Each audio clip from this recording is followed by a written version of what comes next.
Nous allons répondre aux questions pour voir si nous étions dans l'erreur ou pas. Alors, la première des choses, c'est la...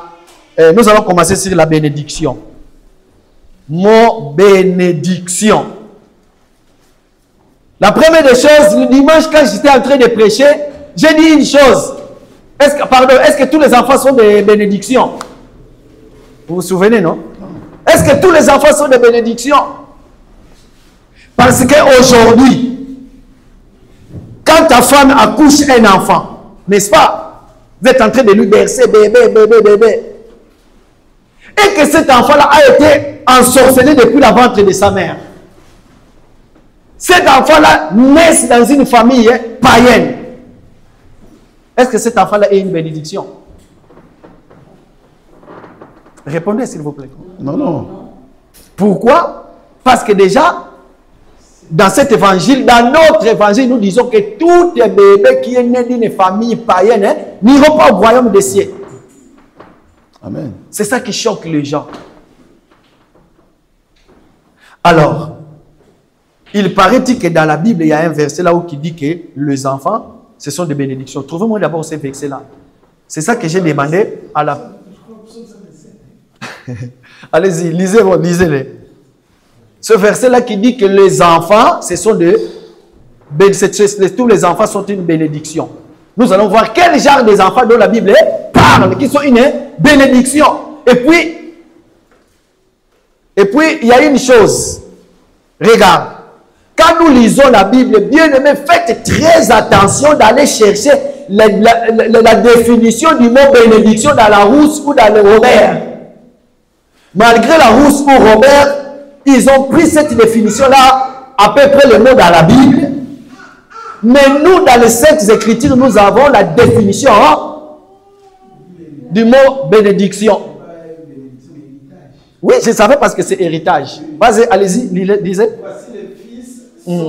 Psaume 139, verset 125, pardon, verset 3, voilà.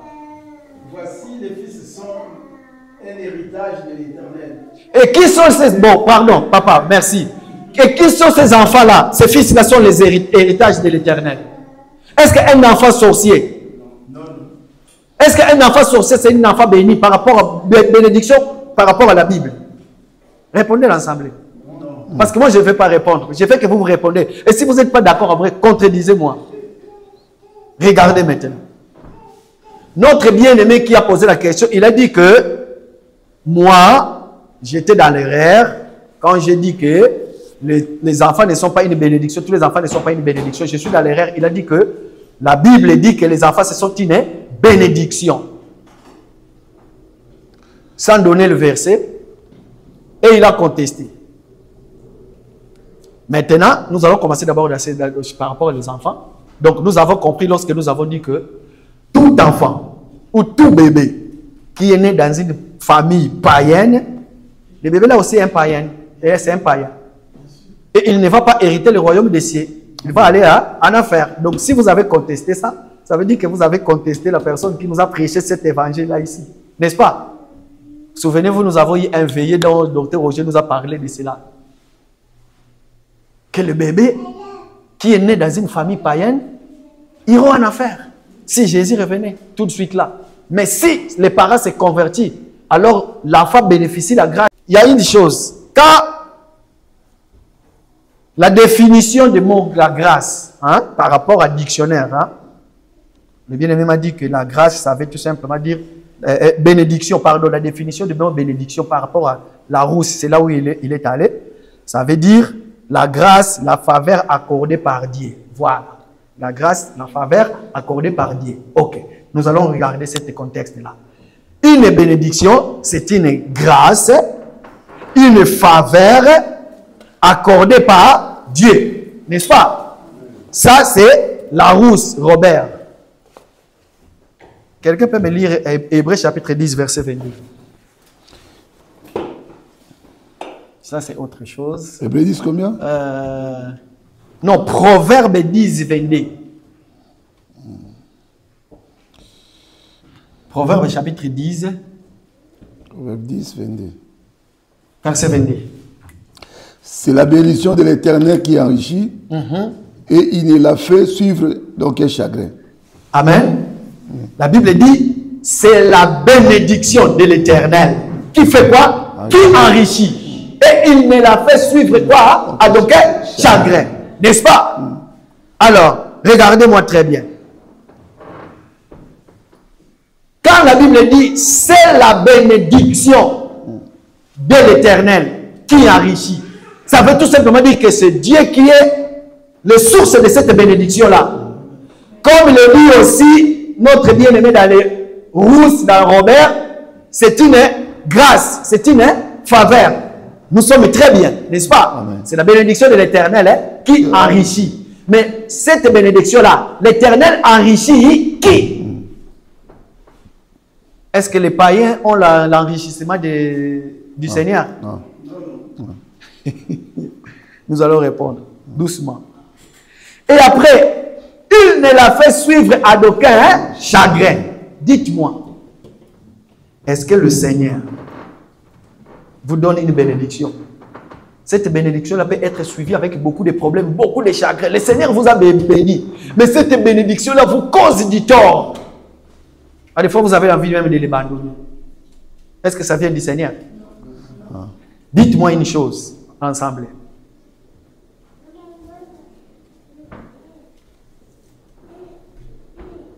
Quelqu'un qui est païen vient d'accoucher un bébé, tout mignon.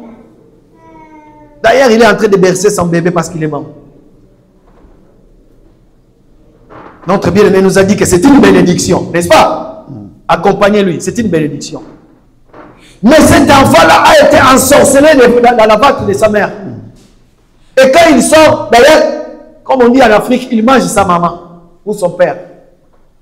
Ou bien, tout en grandissant, il est devenu un grand terroriste. D'ailleurs, tu as même honte de voir cet enfant-là. Ou toutes choses des choses mal de ce monde.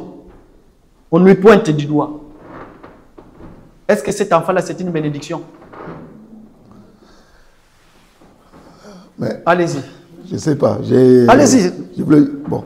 Mais comme l'histoire de Paul.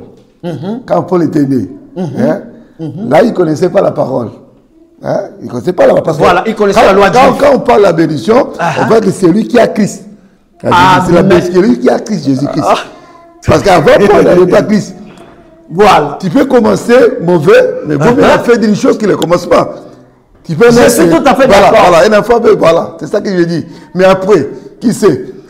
Le problème, la bénédiction, comme le dit papa, le problème, c'est terminé dans le Seigneur. Amen. Commencer mauvais et terminer dans le Seigneur. Un enfant, ce n'est pas déjà une bénédiction de Dieu. Parce que lorsqu'il là, tu cherches encore des problèmes. Hein? Allez-y. Attends, parle. Je vais parler. Parce que quand on parle de la bénédiction, comme Proverbe dit, 22. Le problème ici, est-ce que les enfants sont une bénédiction, oui ou non? Donc il n'y aura pas de chagrin dans la bénédiction de Dieu. Là, il faut déjà savoir. Ah, tu as dit quelque chose de très bien. Donc dans la bénédiction, il y a des païens et il y a des chrétiens. Ok. Alors que dans les livres des Jean 9, verset 31, la Bible dit que Dieu n'exauce jamais les prières des pécheurs. Ah, merci papa. Donc c'est ça déjà, nous avons la différence entre nous et les païens. Mais lorsque Dieu a créé... Maintenant les enfants, est-ce que les enfants sont une bénédiction par rapport à ces... Non. Bon, moi je vais dire que les enfants déjà n'est pas la bénédiction de Dieu. Pourquoi? Et pourtant nous allons lire un verset de la Bible ici. Hein. Allez-y. Oui, allez-y. Je viens. Donc dans le sens où... Parce que quand on dit la bénédiction de Dieu, c'est Dieu qui donne. Ah. C'est Dieu qui donne. Mais Dieu donne aussi les païens. Il donne aussi les païens. Non, parce quelle bénédiction qu'on parle? Il faut dire quelle bénédiction. Vous allez y revenir. J'ai prévu aussi ce verset-là qui dit que les Seigneur donne le soleil pour les bons, pour les méchants. C'est ça que je viens. La question est à qui Dieu donne la bénédiction? Voilà. Donner, Dieu a donné, c'est une autre chose. Et Dieu a donné la bénédiction. C'est pas pareil. Parce que Dieu donne à tout le monde. Mais la bénédiction, ça c'est la bonté de l'Éternel. Quel genre de bénédiction? On parle quel genre de bénédiction? Voilà. Matériel ou spirituel? C'est ça le problème. Regardez maintenant. Spirituellement matériel. Regardez maintenant. La bénédiction. Merci pour votre participation. Regardez maintenant. Écoutez-moi très bien. À partir d'aujourd'hui, mettez-le dans votre tête tout ce qui est lié des mots bénédiction, qui est l'origine de Dieu. Ne faille jamais. Je comprenais le mot faille. Physique, comme ça, là, on peut voir un homme qui est rempli de grâce de Dieu, rempli du Saint-Esprit, être malade. Cela ne veut pas dire que c'est ça le faille. Je parle de la sens céleste. Même les internautes, même la personne qui nous a, qui a posé cette question doit savoir, dans cet évangile, tout ce que nous prêchons, tout ce que nous disons, la première des choses, comme nous aimons bien de le dire, la Bible dit dans le livre de Genèse, chapitre 1er, au commencement, Dieu créa le ciel. Après, il fait quoi? Il crée quoi? La terre. Jésus-Christ, quand Jésus, en entrant dans le monde, quand il vient, c'est lui qui nous donne l'explication. Il dit, cherchez premièrement le royaume des cieux. Et le reste vous sera donné. Donc, dans cet évangile, la première des choses, tous les versets de la Bible que nous lisons, nous cherchons la part de Jésus. Après avoir cherché la part de Jésus, et cet verset doit nous aider pour prendre le peuple qui est en captivité chez le diable, de les délivrer pour les ramener dans le royaume du Seigneur. Enlevez dans votre tête que la Bible a été donnée pour nous, pour que nous puissions nous enrichir ici sur bas, sur terre, pour que nous soyons je ne sais pas quoi. La Bible, chers internautes, chers frères et sœurs dans la salle, tout ce que nous lisons concerne le royaume des cieux. Maintenant, regardez. Nous allons lire. Nous allons lire Matthieu chapitre 26. Hein? Matthieu chapitre 26, verset 24. Si vous avez trouvé, allez-y. Matthieu chapitre 26. Matthieu 26, verset 24. Le Fils de l'homme s'en va, selon ce qui est écrit de lui. Mais malheur à l'homme par qui le Fils de l'homme est livré. Mieux vaudrait pour cet homme qui ne fut pas né. Est-ce que vous avez compris?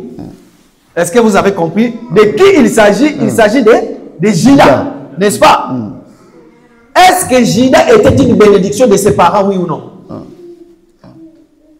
Oh, Église, répondez. Non, non, non. Parce que lui aussi, il était un enfant. Parce que la Bible dit que les enfants sont une bénédiction. N'est-ce pas? Amen. Parce que tous ici, même les plus vieux entre nous, il était aussi un enfant. Judas aussi était un enfant. La Bible dit que tous les enfants sont une bénédiction. Papa, réalisez-moi cette verset.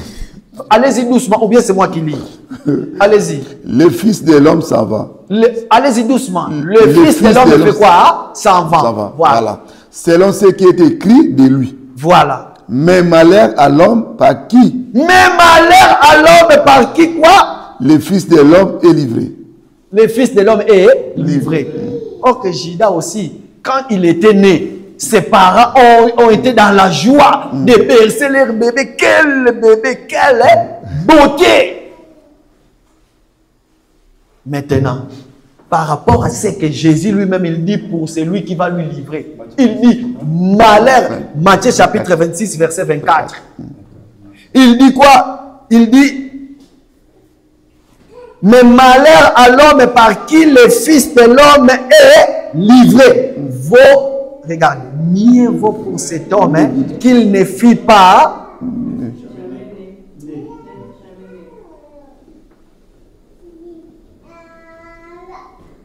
Je saute. Regarde le verset de tout à l'heure. Allons-y. Matthieu chapitre 5, verset 45. Je n'ai pas le choix, il faut que je réponde parce que l'audio que j'ai réussi, oh là là, si je vais vous faire écouter cela. Matthieu 5, verset 45. Afin que vous soyez fils de votre Père qui est dans les cieux. Car il fait lever son soleil s'il est méchant et s'il est bon. Et il fait pleuvoir s'il est juste et s'il est injuste. Maintenant, le problème, c'est quoi? Est-ce que ça, c'est une bénédiction ou c'est une grâce? Nous vivons le temps de la grâce. Amen. Dans le temps de la grâce, il y a tout le monde, même les vierges folles, même les vierges sages, même ceux qui vont aller en enfer. Amen. Nous sommes tous dans l'état de la grâce. Par rapport à verset biblique. Maintenant, regarde. Tellement nous vivons ces temps-là, est-ce que les païens bénéficient de la soleil, oui ou non? Oui. Est-ce que les païens aussi bénéficient de la pluie quand il pleut? Oui, aussi. Voilà. Mais maintenant, ma question est celle-ci. Est-ce que parce que les païens bénéficient du soleil, les païens bénéficient de la pluie, nous pouvons dire qu'ils bénéficient de la bonté du Seigneur? Est-ce que c'est pendant que les païens vont aller au royaume des cieux? Non. Mais or que Jean chapitre 3, verset 16, la Bible dit, venez à moi vous tous Non, dis à tes qui étaient... Ah, pardon. Matthieu, non, pas ça. Matthieu chapitre 3, verset 16.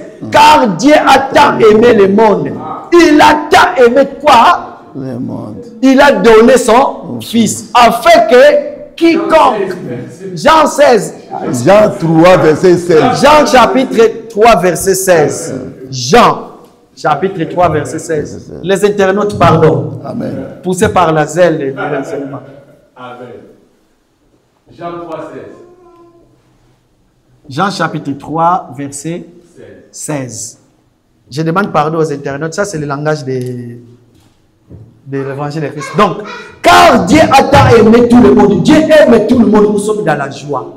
Il a donné son Fils. Ah, Dieu aime tout le monde. Est-ce que c'est pendant Dieu aime tout le monde? Est-ce que tout le monde bénéficie de la bénédiction de Dieu? Parce que quelque chose qui est de la bénédiction, bien aimé, mettez-le dans votre tête. Quelque chose qui est une bénédiction de Dieu ne peut pas vous séparer de Dieu. Alors que quelque chose qui est quelque chose de Dieu, la chose vous amènera toujours auprès de Dieu. Quelque chose qui vous sépare de Dieu n'est pas une bénédiction. Amen. Tout enfant qui vous sépare de Dieu n'est pas une bénédiction. Tout enfant qui est né dans une famille païenne n'entrera pas au royaume du ciel. Pourquoi? Parce que c'est un enfant qui est né dans une famille païenne et que les parents sont aussi des païens. Ça fait mal. C'est comme ça, on va dire, mais un bébé qui est innocent. Comment Dieu qui est miséricorde, riche en beauté, rend en colère, va faire qu'un bébé puisse naître dans une famille?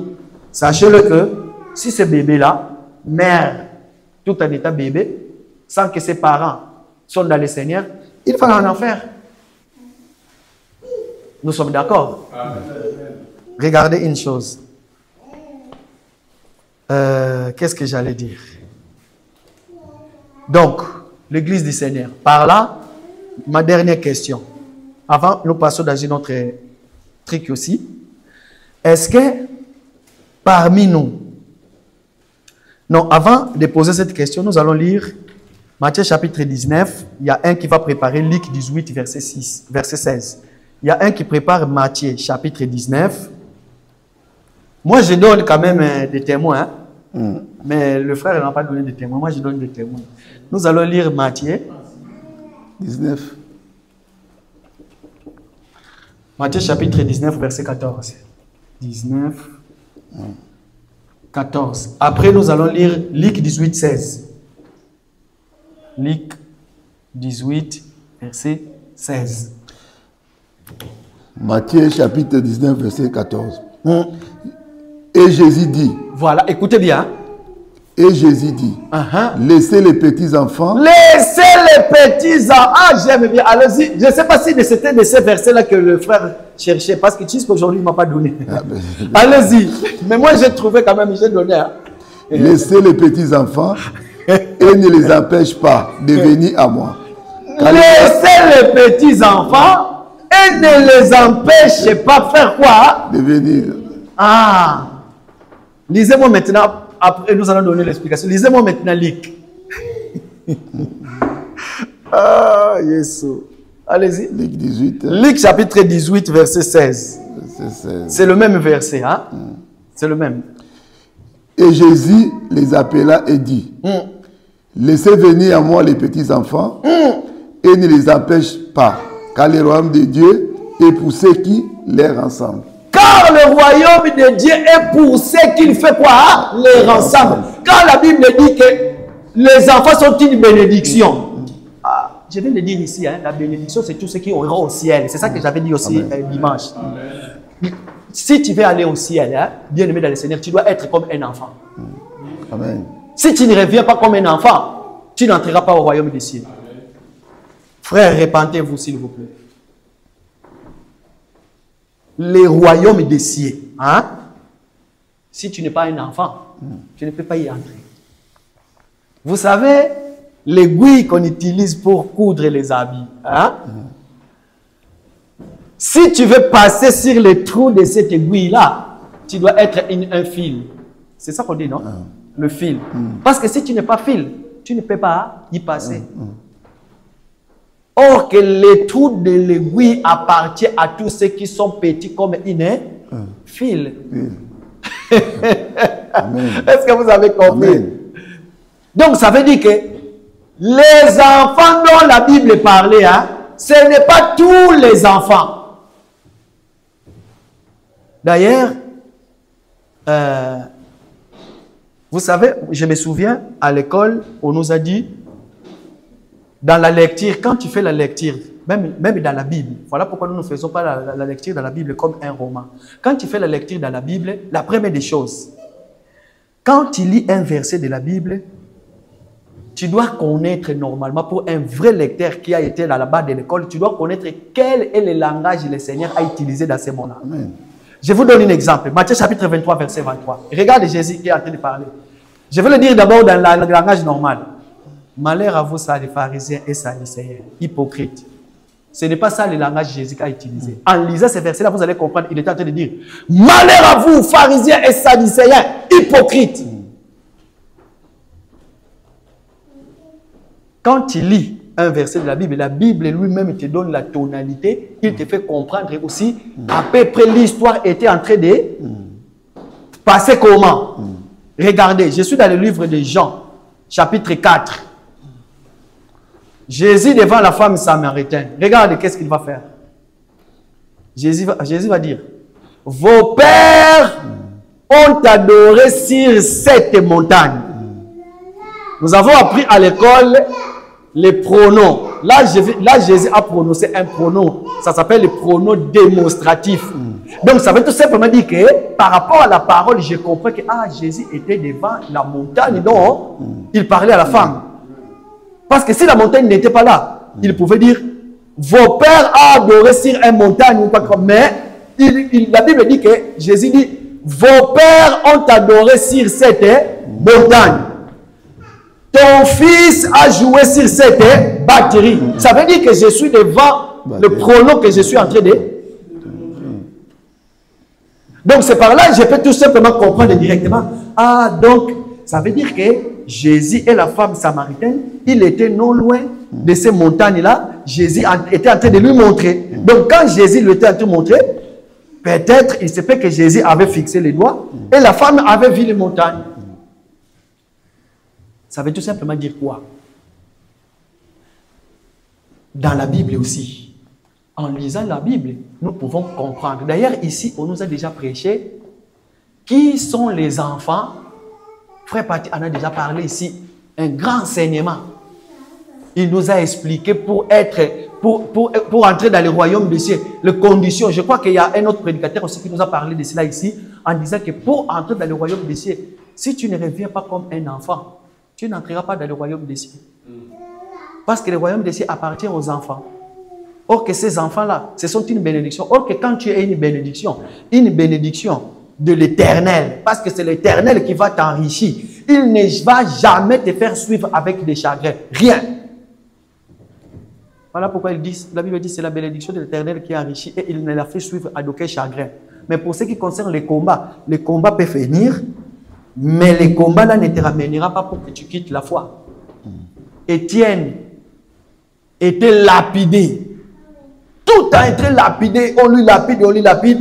Le Seigneur lui fait grâce. Étienne lève les yeux, il voit le ciel ouvert. La Bible dit que Jésus était debout.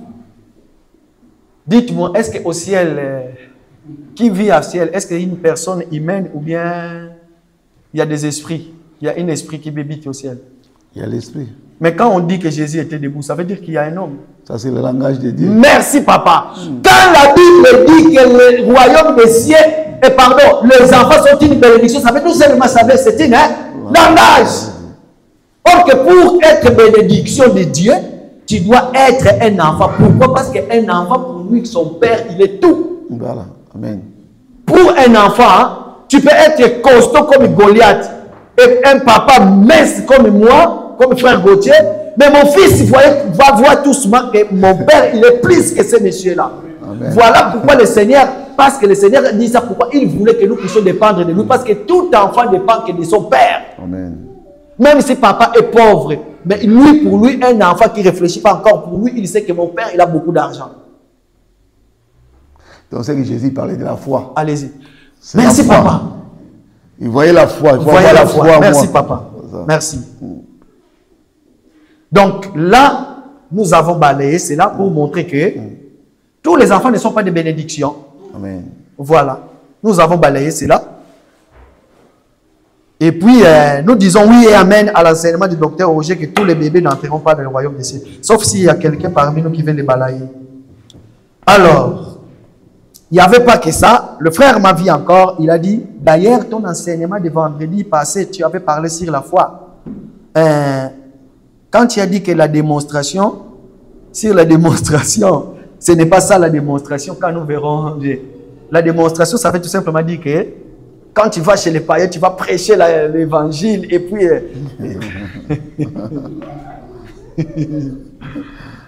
ah mon Dieu. J'allais faire le signe de croix comme dans l'église catholique. Nous allons voir ça. Allons-y. Maintenant, nous allons parler sur la foi. Pardon, comprenez-moi, parce que j'étais choqué pour ces audios. Pardon, comprenez-moi. Alors, la foi, n'est-ce pas? La foi, ça veut tout simplement dire la croyance. Croire. Une croyance aveugle. Je crois en papa aveugle. Je peux être... Attends. Les hommes de ce monde, hein, on définit le mot foi comme ça. Hein. Les hommes de ce monde définissent le mot foi comme ça. Là. Vous voyez les tours Montparnasse. Le tour le plus long du monde. N'est-ce pas? Pas du monde, mais de la France. Hein? Les hommes de ce monde définissent la foi comme ça, là, mon frère. Tu montes sur le tour Montparnasse, tu te mets prêt à te jeter. Mais tu sais que quand je vais me jeter, je tomberai entre la main de Jésus. C'est ça. C'est ça la définition de la foi. Ça, c'est les hommes de ce monde. Parce que la Bible ne dit pas ça. Hein? Mais il y a quelqu'un qui a donné cette... un commentateur qui a fait cette... qui a donné cet exemple-là. Pour moi, je vois la foi, c'est comme si je monte dans un immeuble plus haut. Maintenant, on me dit, c'est quoi la foi? Je vais répondre, la foi c'est, je vais me jeter dans cet immeuble jusqu'en bas, mais je sais que mon corps ne tombera pas sur le sol parce que je serai tombé entre les mains de Jésus. Or, il a pris ça, ou il a pris ça dans le livre de Luc, quand le diable a dit à Jésus, jette-toi pour que les anges... Hein? Vous connaissez le verset, non? Oui, oui. Ça dit quoi ce verset-là? Le diable vient le voir. Tes pieds ne heurteront pas le sol parce qu'il est écrit que les anges du Seigneur viendront pour te porter. Donc il voulait mettre la foi de Jésus en cause. Maintenant regarde, nous allons lire. Lisons-moi. C'est quoi la définition du mot foi? Si on vous pose la question, c'est quoi la définition de foi? Ne répondez pas comme ces messieurs-là, montez sur un tour, mais nous allons dans les Écritures, n'est-ce pas? Alors, Romains chapitre combien? Allez-y. Romains, je crois, 11. Hein? Allez-y. Romains 11, 1, je crois. Attendez. Oui. 11, 1. Non, c'est pas Romains, c'est Hébreu. Hein? Or, la foi, c'est une ferme assurance. Hébreu chapitre 11, à partir du verset... Comment? Non. Hébreu. Nous allons... Attendez. Or, la foi, Hébreu 11. Nous allons d'abord commencer dans le livre de Hébreu chapitre 11. Lisons d'abord Hébreu. Hébreux 11. Or, la foi est une ferme assurance des choses qu'on espère, une démonstration de celles qu'on ne voit pas. Donc, nous avons dit, Hébreux chapitre 11, verset 1er. Je vous donne un petit exercice. Quand vous allez rentrer à la maison, lisez-moi tous ces versets-là. Vous allez aussi comprendre de quoi il s'agit. Hébreux chapitre 11, verset 1er ne nous parle pas des choses terrestres. Amen. Nous parle des choses célestes. Comme je l'avais dit, quand la Bible dit « Or, la foi », pour ceux qui aiment le Facebook, vous allez voir, j'ai publié une vidéo aujourd'hui ce matin. Une vidéo qui date de cela 5 ans. J'étais dans une émission avec le frère Gloire. Dans cette vidéo-là, j'en parle depuis il y a 2005. Mais je n'étais pas été contesté à l'époque. Regarde. La Bible dit « Or, la foi, c'est une ferme assurance. Or, la croyance, c'est une ferme assurance. » J'avais dit l'assurance de quoi? L'assurance de salut. N'est-ce pas? Des choses qu'on espère. Quelles sont les choses que nous espérons? Nous espérons à l'événement des fils de l'homme. Nous espérons à la vie éternelle.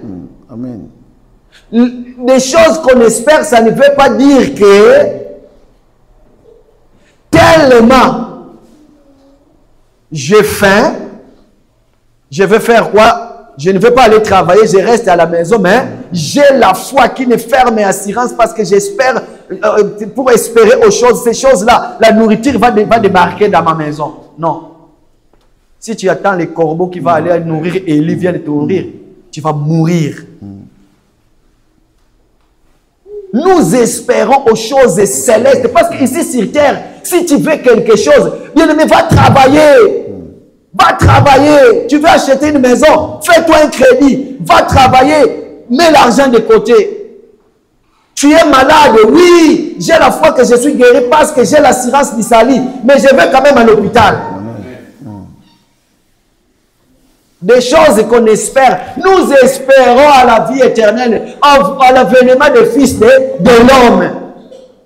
Une démonstration, c'est là où était le problème. On m'a contesté. Pourquoi? Parce que parler de démonstration. Démonstration, les gens veulent dire simplement dire, la démonstration c'est quoi? J'ai ça, l'éponge pour effacer le tableau. Démonstration au nom de Jésus. J'ai pris l'éponge, j'ai un stylo, c'est ça la démonstration. Mais non, fausse contexte des choses. Ce n'est pas ça le contexte de la Bible. Quand la Bible dit la foi, c'est une ferme assurance des choses qu'on espère. Une démonstration. Dites-moi ici sur terre, y a-t-il une démonstration que nous n'avons jamais vue? La Bible dit qu'ici sur terre, il n'y a rien de nouveau. Amen. La démonstration, c'est quoi? La démonstration, hein? C'est lorsque Rebecca quittera sa maison et il va aller à la rencontre de qui? D'Isaac. La rencontre va se faire où? Dans le champ.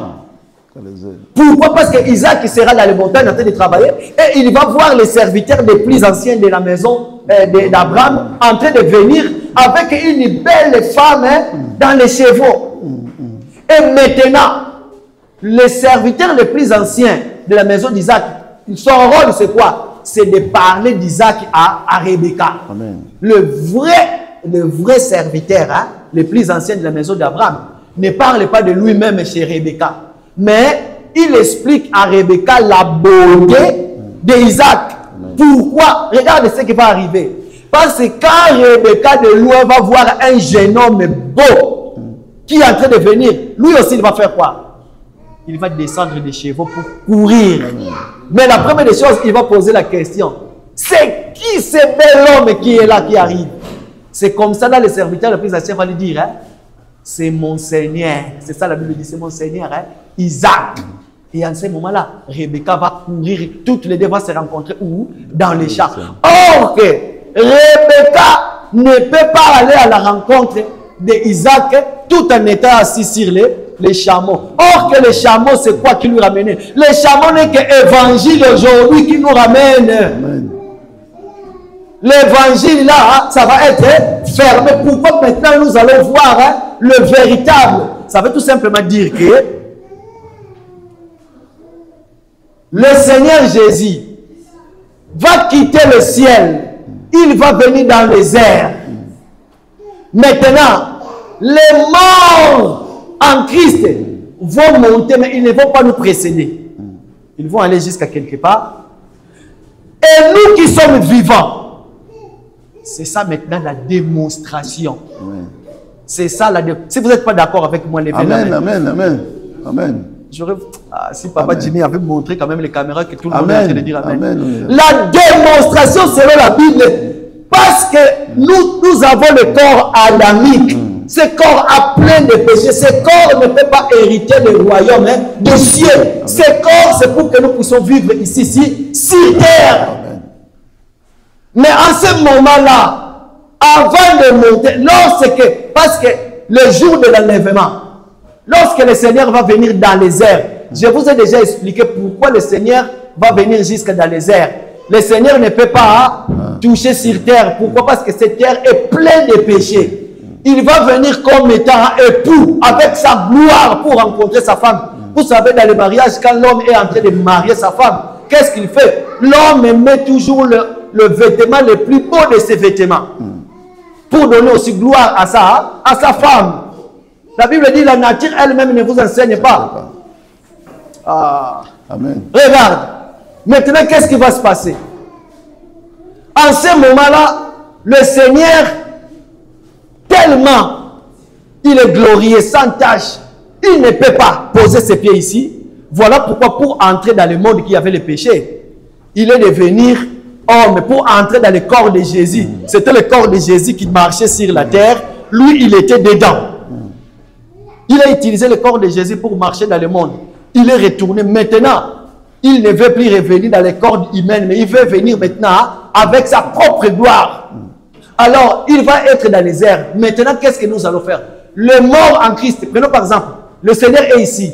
Les morts en Christ sortent du Saint Abraham. Ils sont ici. Et nous qui sommes vivants, du coup, en un clin, la Bible dit bien en un clin d'œil. Essaye de fermer ton œil et ouvrez-le. Nous sommes déjà partis. C'est ça la démonstration. Apôtre Paul en parle. 1 Corinthiens chapitre 15. Si vous êtes à la maison, c'est un verset de la Bible que j'aime bien. J'adore ça. Lisez-le de début jusqu'à la fin. Quelle beauté de l'évangile l'apôtre Paul est en train de présenter. C'est là où l'apôtre Paul dit que nous allons tous être revêtus de l'incorruptibilité. Pourquoi? Parce que le corps adamique est sémé avec plein de défauts, mais il est ressuscité avec force. Bien aimé, je vous pose la question. Prenez de pierre. J'étais dans cette explication que je vous ai donnée. Si je suis en erreur, corrigez-moi s'il vous plaît. L'Assemblée, est-ce que vous êtes d'accord avec moi, oui ou non? Oui, on est d'accord. Oui. Donc ça veut dire que mon exposé, oui. Mon exposé est très bien. Oui, d'accord. Maintenant, ce n'est pas moi, mais que le Seigneur soit glorifié. Oui. Internautes, repentez-vous s'il vous plaît. Regarde. Nous allons lire Actes des Apôtres. Il paraît-il que les débats bibliques, les débats, ne sont pas dans la Bible. C'est païen. C'est ça que la personne m'a dit. D'ailleurs, même les gens de l'Assemblée des Saints qui font des débats avec Bostra, c'est ça, il m'a dit dans l'audio, il a dit, même ceux qui vont aller faire des débats avec Bostra, ils sont pas... D'ailleurs, moi, la personne m'a dit vraiment, tu ne connais pas. Oui, merci. Et puis, et les gens qui vont aller faire... Donc, tu vois tous les débats que même le docteur Roger va faire. C'est hors biblique. Lisez Actes des Apôtres. Actes des Apôtres, chapitre 15. Hein? C'est là, non?